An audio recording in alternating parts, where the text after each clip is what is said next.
Alors, comme on a préparé tous ensemble, on s'est déjà beaucoup parlé. L'exercice est très cruel, puisqu'ils ont chacun 6-7 minutes pour nous parler de leur sujet, de leur engagement, leurs investissements. Voilà, c'est très court. Je vais vous les présenter les uns après les autres et ensuite, donc, ils pourront nous expliquer un petit peu leur travail. On commencera avec Thibaut Rabin, qui est à ma gauche. Donc, Thibaut est doctorant au Centre de recherche nantais d'architecture urbanité et doctorant associé au Centre nantais de sociologie.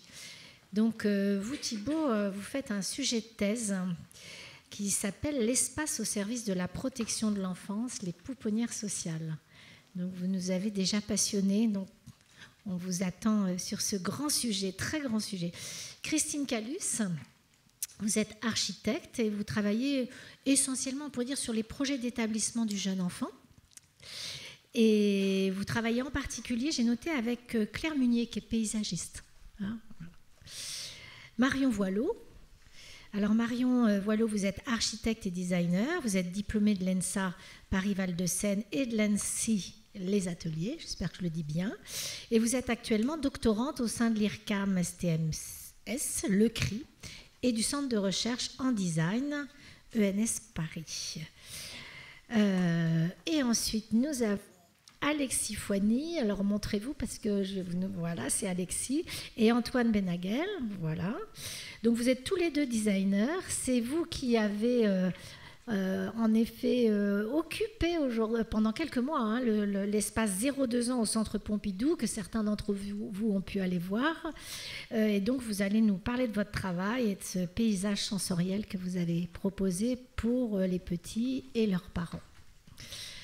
Donc on commence avec Thibaut Rabin. Allez, 7 minutes, vous avez vu, c'est sévère. Vous avez vu ce matin, je ne sais pas si vous étiez là, mais vous étiez là. J'ai eu plus de 7 minutes, c'est très injuste. Allez, on y va.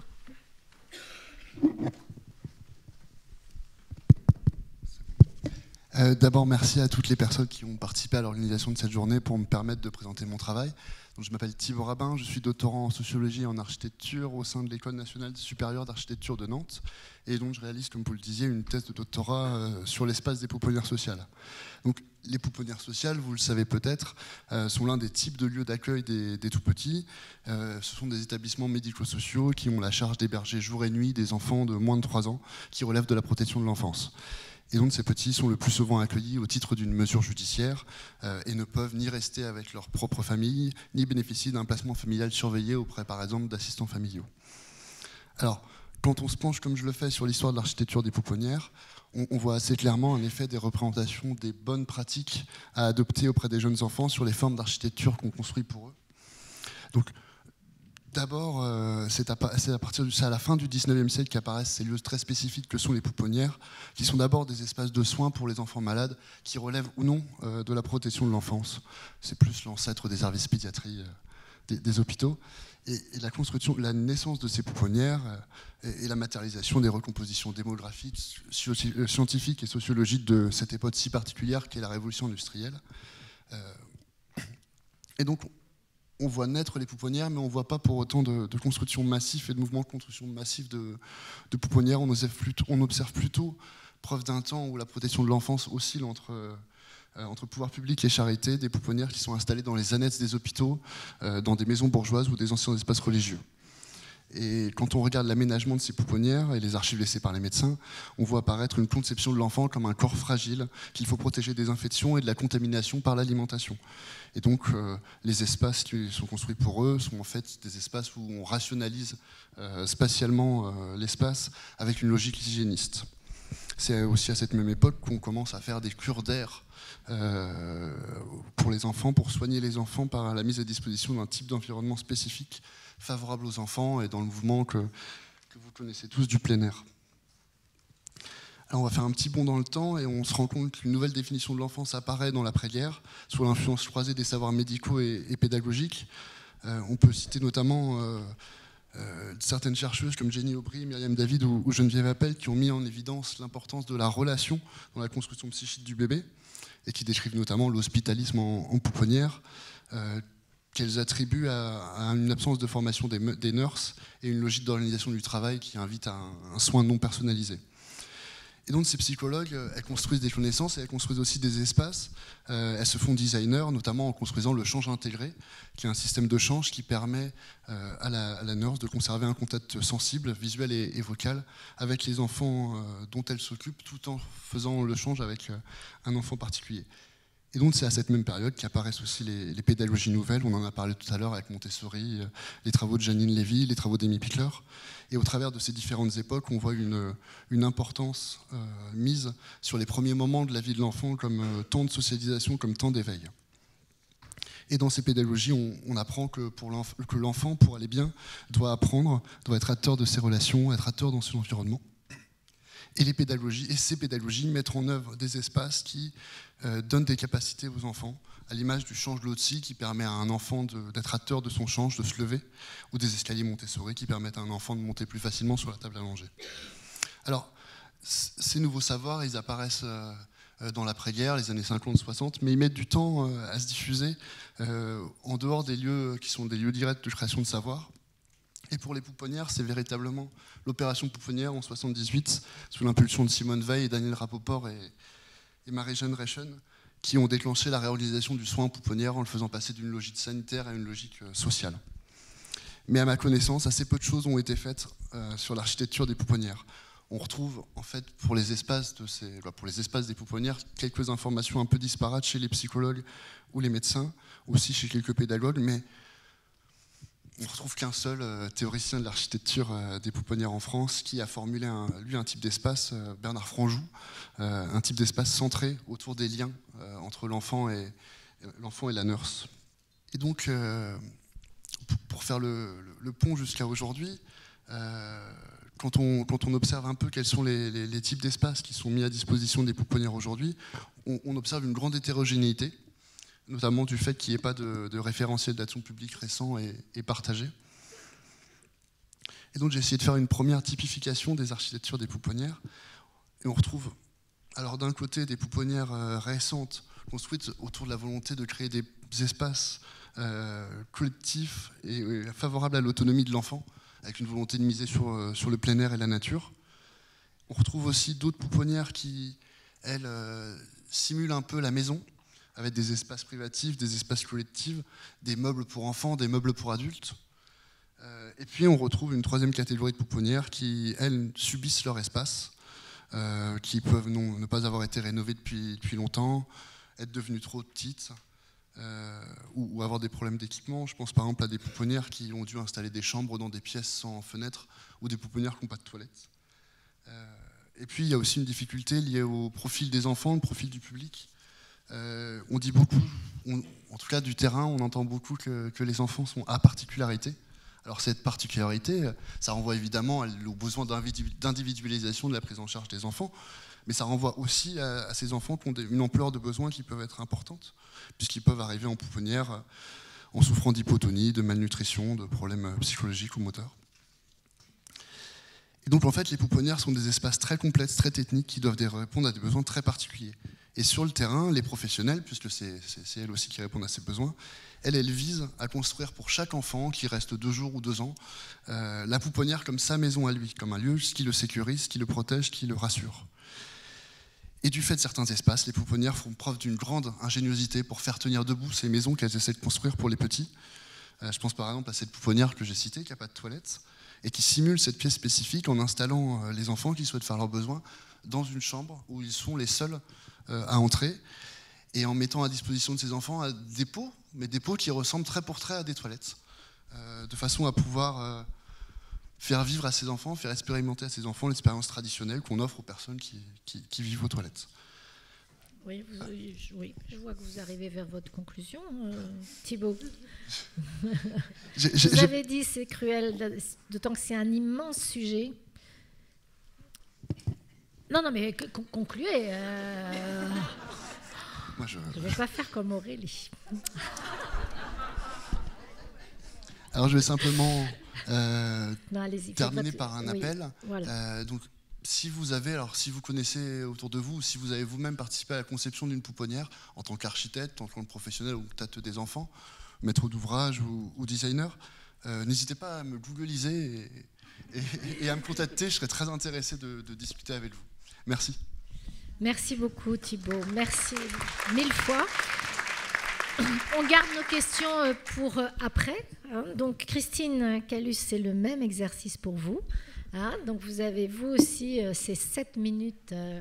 Vous avez vu, c'est court. C'était Christine, oui.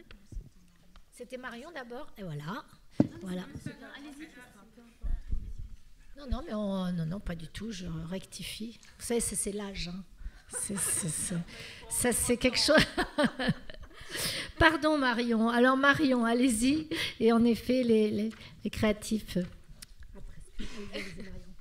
Pas de souci. Bonjour à toutes et tous. Je suis ravie d'être ici parce que justement, en fait, en tant qu'architecte et designer, il y a quelques temps, j'ai démarré une thèse dans la petite enfance et surtout avec Lisa Jacquet, qui est aujourd'hui maîtresse de conférences en psychologie du développement, spécialisée sur le développement du bébé.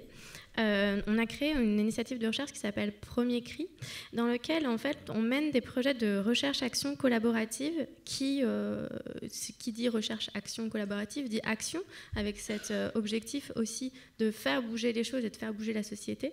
Et de l'autre côté, de collaborative, c'est-à-dire de faire collaborer ensemble des scientifiques, des designers et des professionnels de petite enfance, avec aussi une méthodologie, un cadre qui est à la fois inspiré des méthodologies de recherche en design et de la méthodologie de recherche scientifique. Et c'est vraiment pour moi très important aussi d'être à côté de designers et d'architectes parce que justement, venant du métier de la conception, c'est vrai qu'on se demande toujours comment on va concevoir pour le tout petit et avec le tout petit.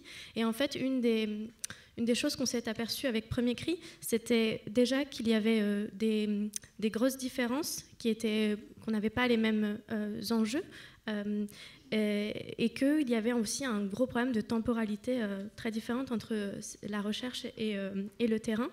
Et une autre problématique qu'on avait, c'était comment faire vivre, est-ce que c'est ce que vous disiez ce matin, Sophie, les savoirs expérientiels au même titre que les savoirs scientifiques. C'est-à-dire comment on peut considérer qu'une recherche menée par un scientifique et des pratiques qui sont faites tous les jours auprès des jeunes enfants peuvent être à égalité dans la manière dont on va faire recherche. Et ça, c'est très important pour nous parce que ça permet de revaloriser les métiers de la petite enfance, mais aussi, de l'autre côté, de remettre en question parfois ce qui peut être fait dans la recherche, c'est-à-dire aussi de venir se poser des questions qui sont en lien avec les problématiques du terrain.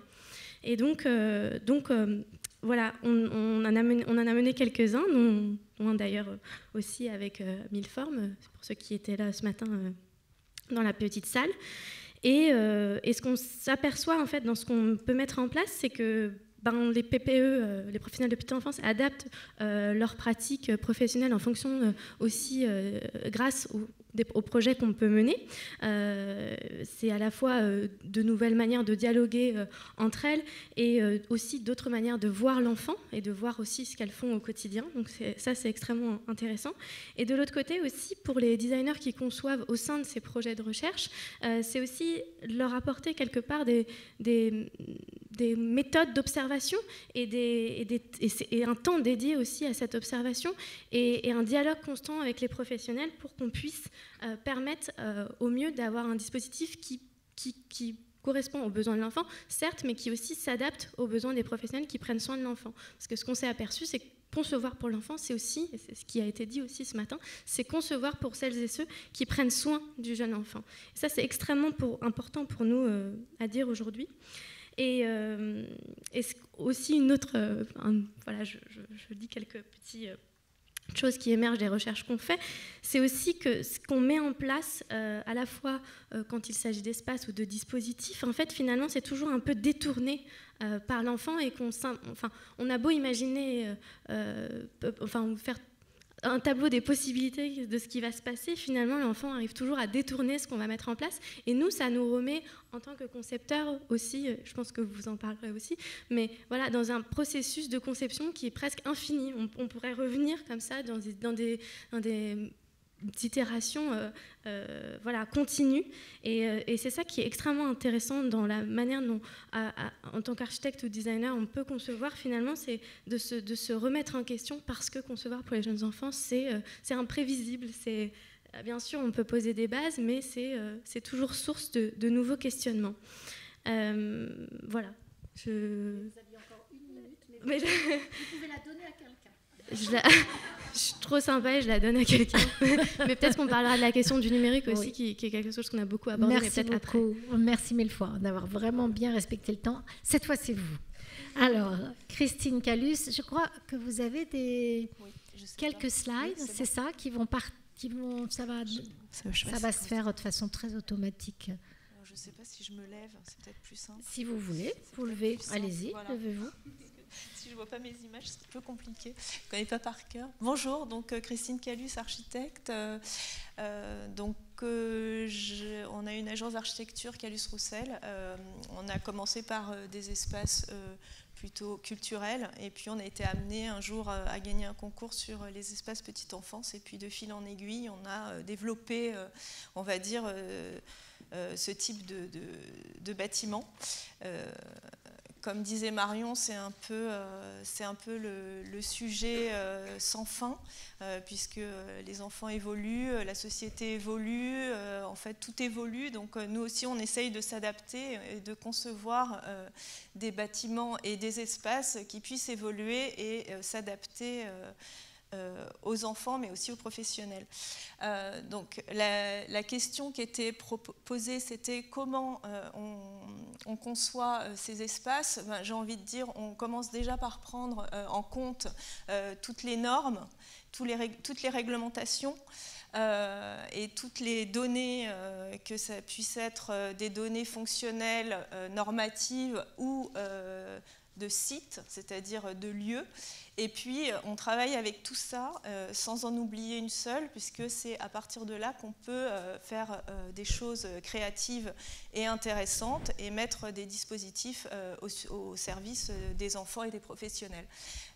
Donc, j'ai essayé de faire quelques slides, parce que quand on est architecte, c'est difficile de discuter sans montrer et sans iconographie. Donc, la première slide, c'était juste avant. Je ne sais pas si on peut revenir. Voilà, c'est ce que j'ai appelé à l'approche, puisque ce sont des façades. Dire qu'on s'attache à la matérialité, mais aussi à une espèce d'histoire qu'on va raconter, puisque le petit enfant qui... la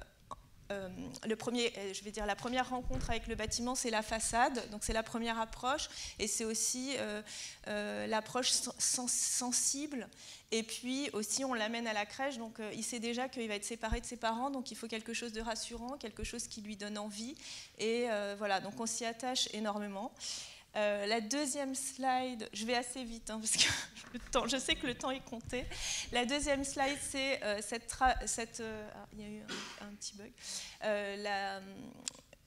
La relation entre cet extérieur et l'intérieur. L'extérieur peut être aussi un jardin. Et cette relation, on la conçoit comme une continuité pour essayer aussi de construire des espaces supplémentaires, essayer d'avoir un peu de générosité dans l'architecture et ne pas se contenter de répondre stricto sensu au programme, mais d'apporter à chaque fois quelque chose de plus. Quelque chose de plus, ça peut être en relation aussi avec la pédagogie ou avec le lieu, comme les crèches en plein air, par exemple, au Jardin du Luxembourg, ou dans, par exemple, un espace de motricité qu'on mettrait au milieu du jardin. Et donc, on travaille avec une paysagiste, comme a dit Sophie Claire Munier, qui s'attache beaucoup à essayer de travailler sur, mais on verra à la fin, la dernière slide, sur l'architecture aussi des plantes, en relation aussi avec le tout petit. Ou alors un entre-deux thermique, par exemple, pour répondre à une problématique plus technique, on va dire, et trouver une réponse qui est plus adaptée aux petits, c'est-à-dire leur donner un entre-deux qui peuvent investir par des tableaux, par des jeux, et d'un seul coup, ils sont entre la crèche et le jardin, tout en étant quand même cadré plus ou moins, et toutes ces parois peuvent s'ouvrir l'été. Donc on retrouve l'idée de la crèche en plein air. La troisième slide, je vais essayer d'aller un peu plus vite. Ce sont des différentes ambiances pour expliquer aussi que, comme on nous dit parfois, il faut être à 2,50 m parce que les enfants sont petits, après ça les angoisse.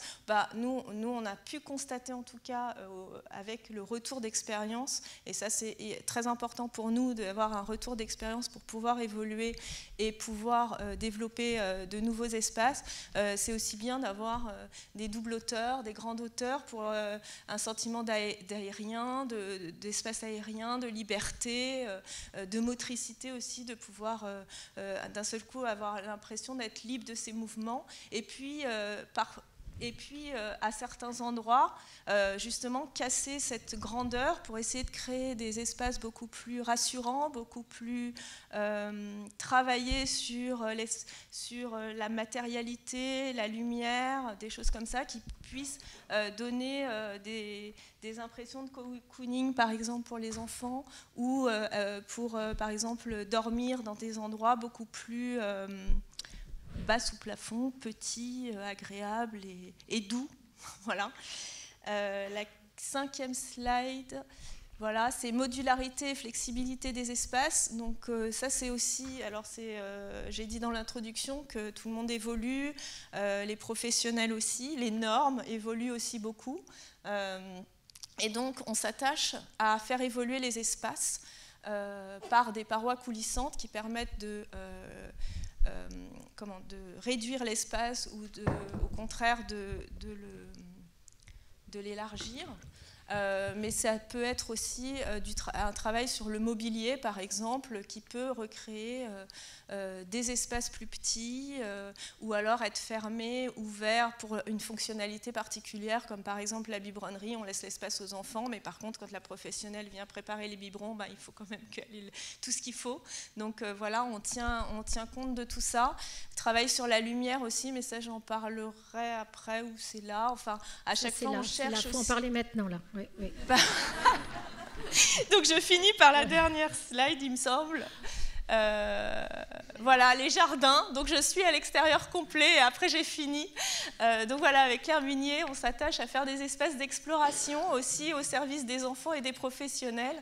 Le potager, le mobilier, la motricité, le tableau noir où les enfants peuvent dessiner. Et parfois on va même plus loin puisqu'on a trouvé certaines personnes qui font des cabanes en saule tressée. Donc on arrive à trouver des complémentarités. C'est ce qui nous intéresse aussi. J'aurais pu mettre aussi des choses qu'on a fait avec des artistes. Alors là, on a toujours un souci de financement, mais on y arrive et j'aimerais bien que ça se développe parce qu'on se rend compte qu'en fait, l'enfant, quand il arrive et qu'il voit, par exemple, on a fait une fresque avec une artiste qui s'appelle Mathilde Jonquière en céramique, on voit que l'enfant y est très, très sensible et ça pourrait développer d'autres pistes. Voilà. Je vais m'arrêter. Merci beaucoup, Christine. Merci mille fois. Alors bonjour tout le monde, donc moi je suis Alexis Foigny et moi je suis Antoine Béhagel. Et tous les deux du coup on forme le studio Béhagel Foigny, donc on est diplômés tous les deux de l'École nationale supérieure des arts décoratifs de Paris en design produit, donc on est designer. Et on a eu cette commande du coup du Centre Pompidou afin de créer un espace sensoriel pour le studio 0.2 et qui consiste en fait à créer un espace pour des enfants. Je ne sais pas si on a l'image, il me semble qu'il y a une image après, mais je ne suis pas sûr. Il devrait y avoir une slide normalement. Peut-être, non, peut-être pas. Bon, tant pis. Donc on vous invite en fait à descendre, c'est juste en dessous, là où on est.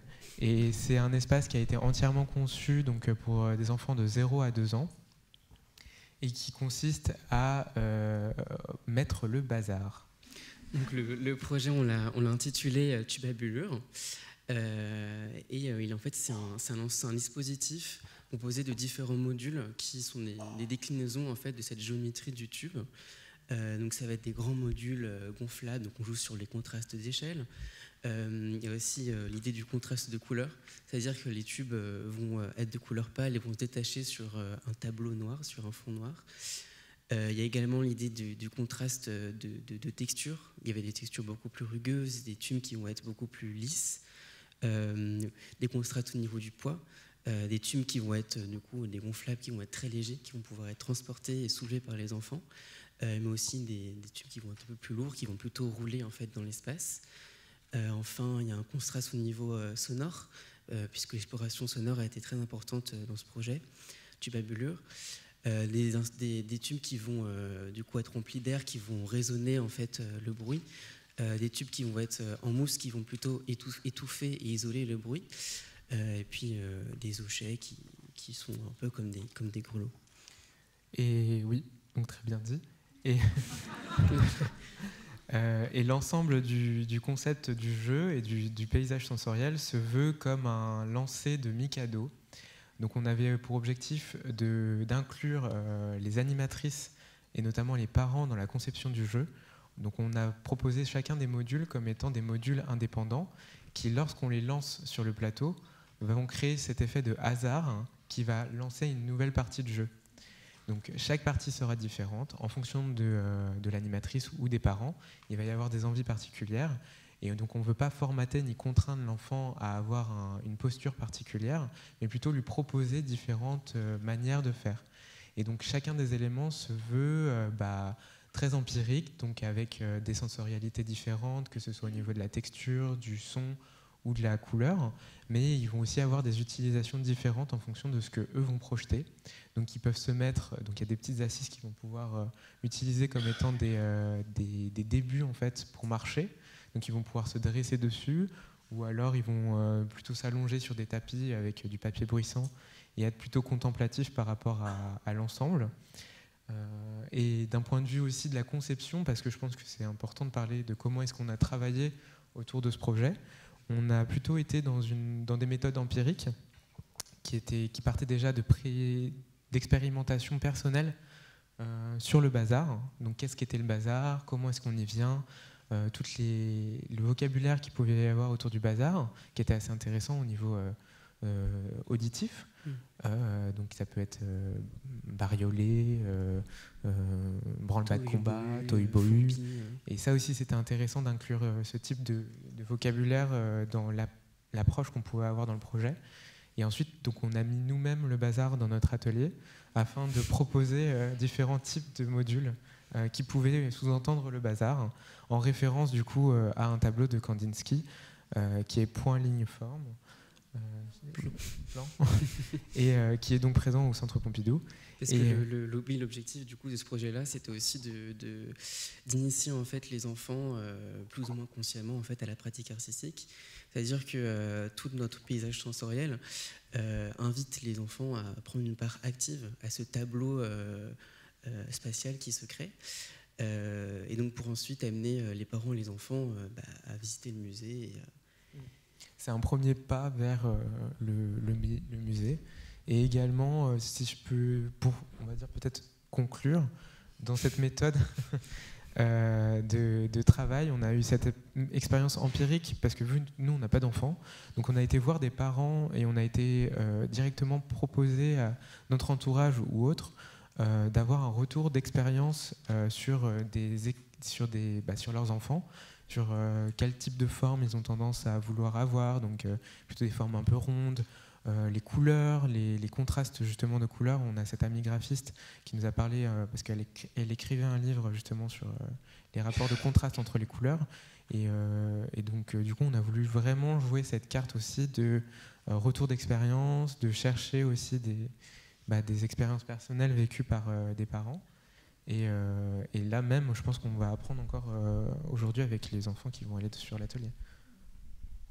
Merci beaucoup. Merci à tous les 5. L'exercice était difficile, mais j'avais vraiment envie qu'on ait un peu de temps avec la salle. Ça nous laisse 5 minutes avec la salle.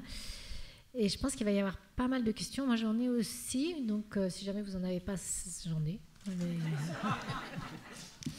J'essaierai de la caser, au moins une. Bonjour, Sophie Grelier, musicienne à Éclat, une association bordelaise.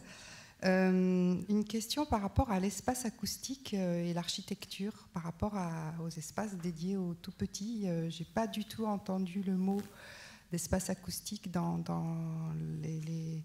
la présentation que vous avez faite de la mise en œuvre de ces espaces. Et c'est une question que je pose parce que c'est un réel problème quand même dans beaucoup d'espaces crèches. Et voilà, je voulais savoir comment vous le traitiez. Alors, il me semblait en avoir parlé, mais peut-être pas, peut-être dans ma tête, parce que c'est vrai que c'est un sujet énorme. Et c'est vrai que c'est un sujet, entre autres, qu'on traite toujours, parce que c'est, comme vous dites, c'est un vrai problème et je pense que ça participe aussi du bien-être de l'enfant, mais aussi du professionnel, parce que sinon ils ont une tête comme ça, au bout d'une heure c'est juste ingérable. Donc nous on travaille beaucoup sur tout ce qui est matériaux, donc on met au point tout ce qui est surtout en fait plafond, puisque c'est ça qui absorbe le mieux, on s'est rendu compte. On a essayé au mur, ça ne marche pas très bien. Au sol, on n'a pas le droit, puisque en fait, on doit être absolument sur des matériaux lavables, lessivables, etc. Donc en fait, le sol, quand on nous dit ça absorbe, parce qu'il y a une petite sous-couche mousse, en fait, c'est pas vrai. Donc voilà, donc nous, on a quand même beaucoup phosphoré. On a aussi beaucoup travaillé parfois sur un matériau qui s'appelle le Texa, qui est un matériau de tissu, qui permet d'avoir du coloris assez chouette. Il y a plein de formes, on peut faire des formes, et c'est un matériau qui est en plus plastique, donc qui est lessivable, parce que c'est toujours pareil, c'est ce que je disais à Antoine et je me rappelle plus, à Alexis, pardon. Le problème, c'est quand même de trouver des matériaux qui soient résistants au feu, qui soient lavables, qui soient lessivables, etc. Et donc nous, on a trouvé ce matériau qui est quand même pas mal, parce que c'est comme un tissu tressé, mais en fait c'est une matière fibrée, donc ça se lave. Et derrière, il y a une mousse acoustique. Et alors, sur une des photos que j'ai projetées, il y a un espace compte dont ils servent pour faire du snozelen aussi, et qui est avec une coupole qui est faite entièrement en ce matériau, et les murs également. Et c'est assez drôle parce que c'est une salle qui est adjointe à une motricité. Et au début, ils nous ont dit oh là là, et on leur a dit non, on va travailler l'acoustique pour qu'on puisse faire justement deux activités complètement incompatibles, si je puis dire, à première abord. Et en fait, ça fonctionne très très bien, puisque d'ailleurs, quand on parle, on s'entend pratiquement pas parler. Tellement ça absorbe. Donc oui, c'est un vrai sujet. On a aussi développé des luminaires avec de l'acoustique dedans pour essayer de combiner luminaire et acoustique. Donc oui, c'est un vrai sujet et on s'y attache, et j'espère qu'on y arrive. Voilà. Je ne sais pas si vous voulez en parler. Globalement, oui, nous aussi on s'intéresse à ce sujet-là. C'est pour ça que l'ensemble du dispositif qu'on a proposé était plutôt un dispositif tourné sur le bruit, faire le bazar. Donc en fait, on a proposé des impressions 3D qui sont en fait des instruments de musique et qui sont des grelots ou différentes manières de faire du son. Et donc en fait, on a essayé aussi à cette manière de mettre du papier bruissant sur des tapis. Et voilà. Après, au niveau de l'architecture, c'est vrai que nous, là, c'était pas notre cadre de travail. Mais dans l'objet, on a essayé de le mettre en tout cas. Oui, alors je suis Marie-Jean Mathieu, directrice de la Maison de la Créativité à Genève. Et j'ai une petite inquiétude. Je vois ces beaux espaces lisses et magnifiques. Est-ce qu'on peut toucher à ce beau ? J'ai rencontré des équipes, petite enfance, qui étaient désolées de se trouver dans des espaces magnifiques où il n'y avait aucune possibilité pour afficher quelque chose, pour planter un clou, pour laisser exister les traces créatives des enfants. Ça fait éventuellement du chaos, les traces créatives. Et voilà, donc c'est très beau à mon regard d'adulte, mais quelle est la place laissée à la créativité ? Ce qui veut dire là où j'ai envie que ce soit, parfois qu'une éducatrice puisse faire rapidement une petite cabane dans un coin avec un voile qui est suspendu. On ne peut rien suspendre, on peut rien... On est accroché au mur. Voilà, c'est une question. Alors, qui va ? Oui, allez-y. Moi, je trouve ça génial. Hein. Franchement, je veux trop qu'on fasse ça, mais je ne suis pas architecte. Donc, en tant que designer, moi, j'incite justement les enfants à vouloir faire du bazar et à vouloir créer leur propre cabane, s'approprier les espaces. C'est important de penser des objets ou des espaces pour que les gens se les approprient et fassent surtout ce qu'ils en veulent. Et ça fait partie de nos métiers. Donc effectivement, là, je pense que ça peut être peut-être des photos très, on va dire, conformes au format architectural. Mais derrière, effectivement, si c'est des espaces de vie, ça vit autrement. Et donc... Oui, Marie-Jean dirige la Maison de la Créativité à Genève, qui est une immense maison, incroyable. Je pense qu'elle a plein d'images de sa maison. Quand elle a vu, elle trouvait que c'était sans doute très propre. Oui. Parce que quand les enfants arrivent, c'est le Mikado, quoi. Ils en mettent partout. Mais oui, je pense que c'est les effets des photos. Mais... Ouais, alors c'est ce que j'ai dit au début. On crée des espaces au service d'eux. Et au service d'eux, c'est pas forcément dépouillé, froid et glacial pour pouvoir mettre, justement, nous on a travaillé aussi avec les équipes pour savoir est-ce qu'un enfant qui fait un dessin, on le met en haut, auquel cas ça ne sert qu'aux adultes, puisque finalement ils ne le voient pas, mais on va mettre le dessin en bas. Donc on parle aussi de crèche à hauteur d'enfant, mais tout ça justement, je pense qu'on est, comme vous dites, on essaye de faire... du mieux qu'on peut dans le sens esthétique, mais on est là juste pour mettre au service d'eux, et justement après il faut se l'approprier et mettre un clou. Moi ça me dérange pas, au contraire, plus, comme vous dites, plus c'est le bazar après et mieux c'est, quoi. Mais on va pas faire un espace dépouillé, froid et glacial, parce que quand ils vont arriver, les pauvres, c'est pas parce que justement, je pense que c'est complémentaire en fait, plutôt. Ça pose peut-être la question des traces des enfants. Est-ce qu'ils peuvent laisser des traces ? Moi, je vois dans nos pâtes au beurre, on a un arbre à dessin. C'est en fait des pinces en fait, sur lesquelles les enfants peuvent laisser leur dessin, ou pas d'ailleurs, ils font ce qu'ils veulent. Et c'est vrai que cet arbre à dessin, c'est un personnage à part entière dans notre lieu où on prend soin des familles. Donc, voilà, est-ce que les enfants peuvent... vous avez imaginé, je lisais à Pistoia, je ne sais pas s'ils sont toujours là, j'ai eu une expérience sur la petite bibliothèque affective, où en fait les enfants peuvent suspendre des choses de leur week-end, voilà, qui fait langage d'ailleurs. C'est possible, c'est des choses auxquelles vous pensez les uns les autres. C'est pas une question piège, c'est pour savoir si voilà, ça fait partie des choses possibles. C'est vrai que nous, par exemple, quand on construit les vestiaires, par exemple, je prends un exemple, les vestiaires, on a conçu, alors à force de développer, on a des petits porte-photos où ils peuvent mettre leurs photos, où ils peuvent mettre d'autres choses, mais ils peuvent aussi l'accrocher dessus. Et en fait, oui, enfin, moi je pense que tous les dispositifs sont bons. Après, on travaille aussi avec les professionnels pour savoir qu'est-ce qu'on peut mettre en œuvre. Alors, on n'a pas le droit aux aimants, par exemple. Alors, vous êtes de Genève, je pense que c'est moins restrictif peut-être qu'en France. Mais en France, c'est très, très restrictif. On n'a pas le droit aux aimants, on n'a pas le droit aux punaises, on n'a pas le droit à tout ça.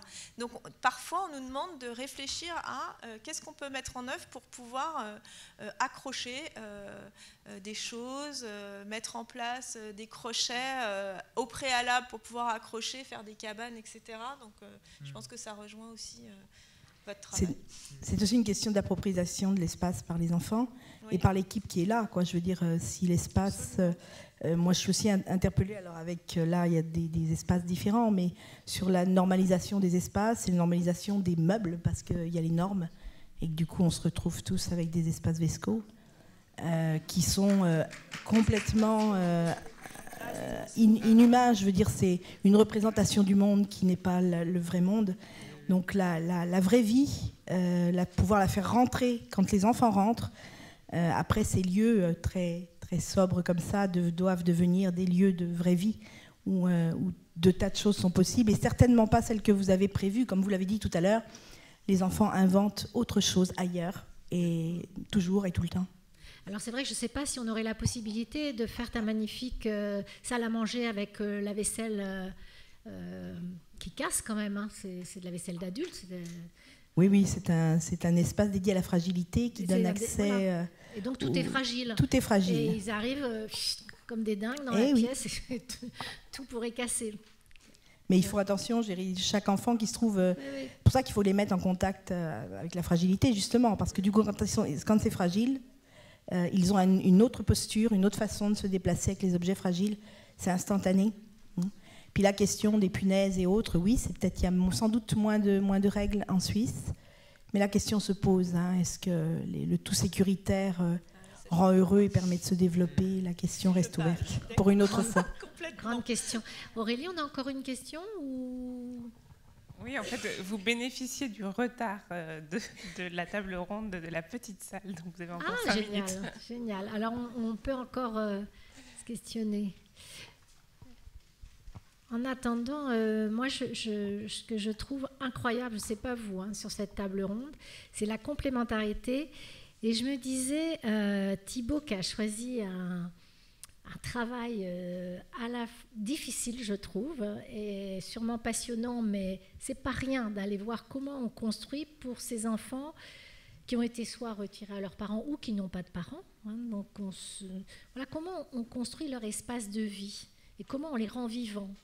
Et c'est pas toujours gagné. Donc moi, je trouve que cette table ronde, j'aurais presque envie de vous dire, qu'est-ce que vous construiriez comme pouponnière pour Thibaut, qui va devoir un jour rendre sa thèse? Est-ce que vous pourriez, tous les quatre, lui faire une proposition pour la pouponnière du 21e siècle, avec tous vos savoirs, vos expériences, vos regards, vos connaissances et votre générosité, pour que votre travail se termine sur une proposition? Qu'est-ce que vous en pensez, Thibaut? Qu'est-ce que vous pourriez leur demander pour... déjà, vous avez commencé à faire vos observations, donc à les entendre. Vous avez des envies, là? Vous en avez plein, ben voilà. Oui, non, mais si vous avez des propositions, je suis ouvert à... Mais oui, parce que on ne travaille pas beaucoup. Les architectes, vous travaillez sur les pouponnières? Pas du tout. Il y a des architectes dans la salle ou pas? Vous êtes toutes seules. Mais oui, il y a quelque chose à... Vous terminez quand votre... Il faut vous dépêcher. Oh là, vous pouvez faire plus vite ou... Non, je... Oui. Oui, moi je voulais dire aussi quelque chose qui est assez intéressant en travaillant beaucoup avec les tout-petits, c'est la question de remettre aussi le textile et le mou au cœur des interactions du tout-petit, parce qu'on se retrouve souvent face à du mobilier au final qui est assez normé, presque du mobilier en fait d'adulte qui a été réduit à la taille de l'enfant. Et en fait, en travaillant, moi j'ai beaucoup travaillé sur la question du numérique personnellement en tant que chercheuse, et la question des écrans qui sont au final assez rigides, où on enlève cette question du tactile. Et c'est vrai que la particularité en tout cas des matériaux textiles ou les matériaux souples sont justement de provoquer un rapport au corps, à la peau aussi chez les tout petits qui est extrêmement intéressant. En plus c'est lavable, etc. Donc c'est vrai que nous, quand on a commencé à travailler sur un espace qu'on voulait interactif, ou même on avait mis des interactions sensorielles qui étaient produits par finalement un mouvement, ou donc c'était des interactions numériques mais sans écran, mais sonores, vibratoires, etc.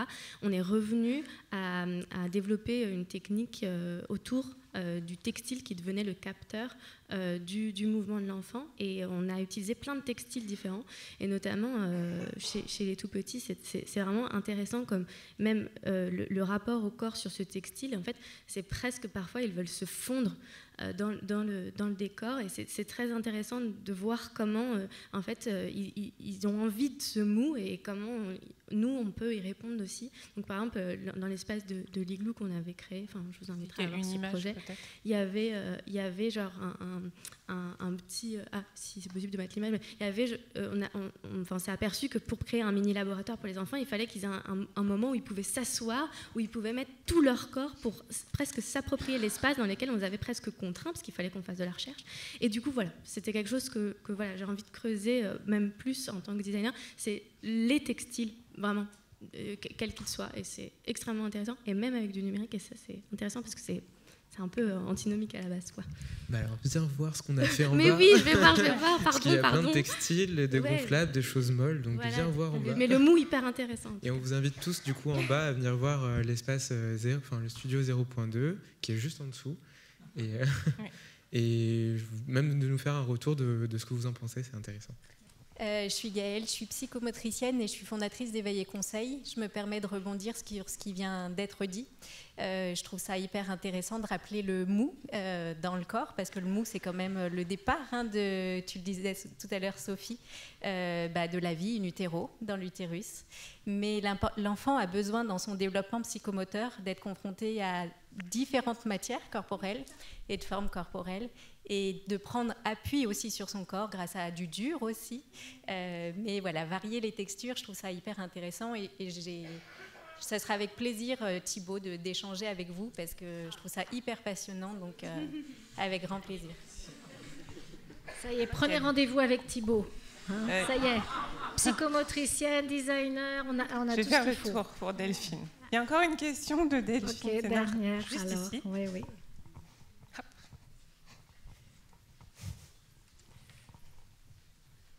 Non, parce que quand on dit que c'est Cynthia Fleury qui utilise beaucoup ce terme, qui dit que la vulnérabilité est capacitaire, qu'elle nous amène à penser, elle n'est pas déficitaire.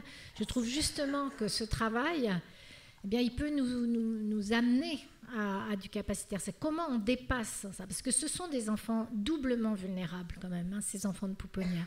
C'est pour ça que j'ai envie d'inviter à ce qu'on se réunisse sur des situations un peu particulières, un peu plus aiguës, et qui nous obligent à pousser un peu notre réflexion pour ces enfants-là, parce que du coup, ça bénéficiera à tous les enfants et à tous les parents.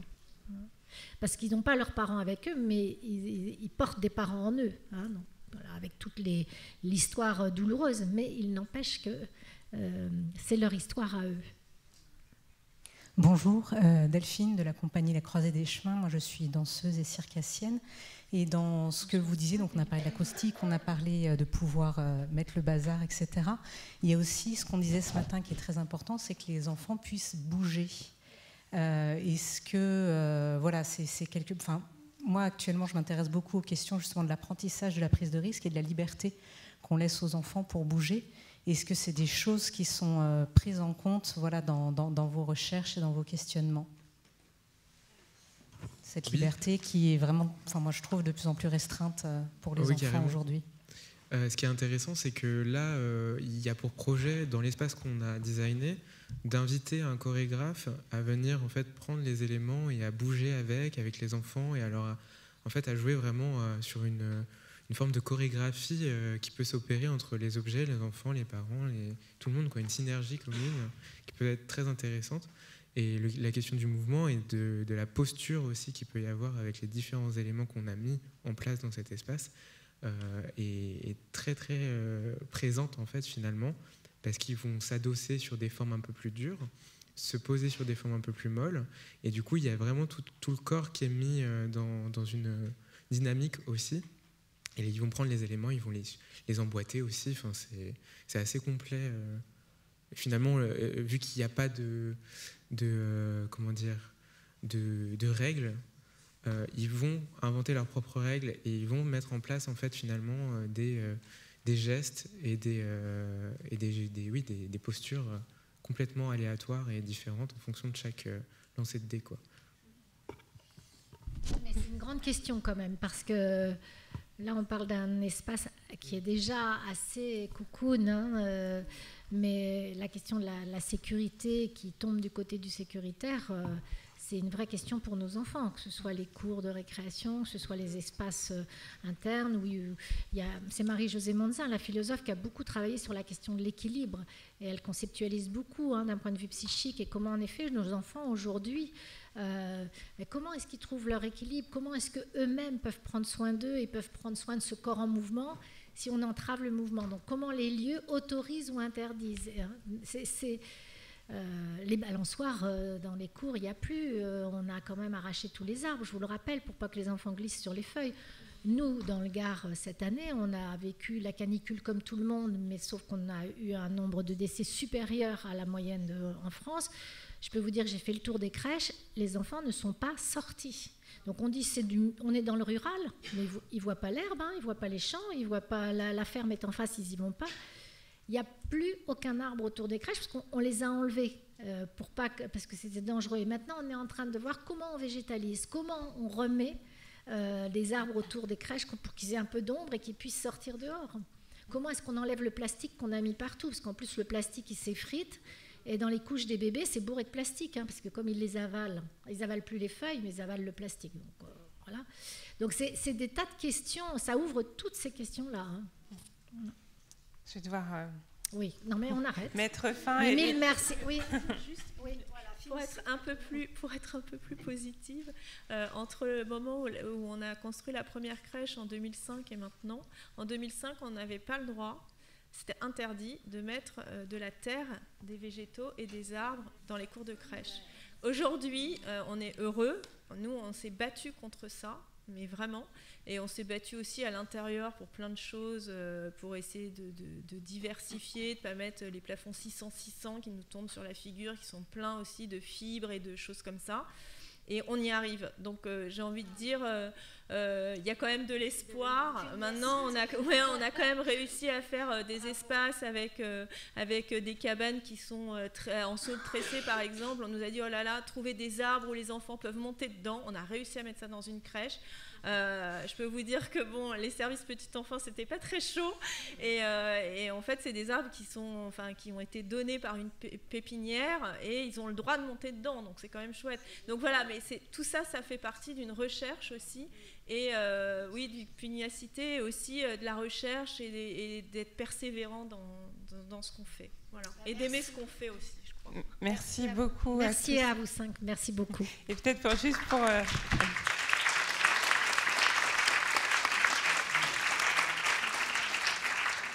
parce que ces questions sont au centre de cette journée aussi.